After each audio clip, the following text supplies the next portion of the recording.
Malappuram Athavanad mini lorry ക്വാറിയിലെ വെള്ളക്കെട്ടിലേക്ക് മറിഞ്ഞ് driver കുടുങ്ങിക്കിടക്കുന്നു. Tirur fire force രക്ഷാപ്രവർത്തനം നടത്തുകയാണ്.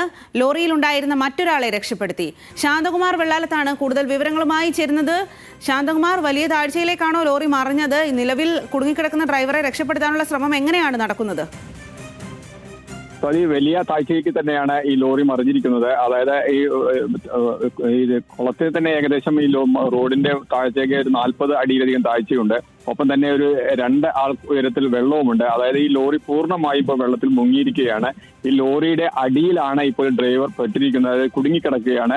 ലോറിയിലുണ്ടായിരുന്ന മറ്റൊരാൾ അയാളെ രക്ഷപ്പെടുത്തി ഇപ്പോൾ ആശുപത്രിയിലേക്ക് മാറ്റുകയും ചെയ്തിട്ടുണ്ട്. അതായത് ഈ സെയിൽസ് വാഹനമാണ്, അതായത് ഈ പലചരക്ക് കടകളിലേക്കും അതുപോലെ സൂപ്പർ മാർക്കറ്റുകളിലേക്കും നിത്യോപയോഗ സാധനങ്ങൾ പാക്കറ്റുകളിലാക്കി വിൽപ്പന നടത്തുന്ന ഒരു സെയിൽസിന്റെ വാഹനമാണ്. ഈ വാഹനത്തിന്റെ നിയന്ത്രണം വിട്ടാണ് ഈ കോറിയുടെ കുളത്തിലേക്ക് മറിയുകയും ചെയ്തിരിക്കുന്നത്. എന്തായാലും അതീവ ഗുരുതരമായ അവസ്ഥയിൽ തന്നെയാണുള്ളത്. കാരണം ഈ ഡ്രൈവറെ അവിടെ നിന്ന് എടുക്കണമെങ്കിൽ തീർച്ചയായും ഈ ലോറി മാറ്റേണ്ടതുണ്ട്. പക്ഷേ ഈ ലോറി മാറ്റുന്നത്ര എളുപ്പമല്ല. അതിനുവേണ്ടിയുള്ള ശ്രമമാണ് ഇപ്പോൾ തിരൂർ ഫയർഫോഴ്സ് നടത്തിക്കൊണ്ടിരിക്കുന്നത്. കാരണം വലിയ ക്രെയിൻ കൊണ്ടുവന്ന ലോറി പൊക്കിയാൽ മാത്രമേ ആ ഡ്രൈവറെ അവിടെ നിന്ന് രക്ഷപ്പെടുത്താൻ കഴിയുകയുള്ളൂ.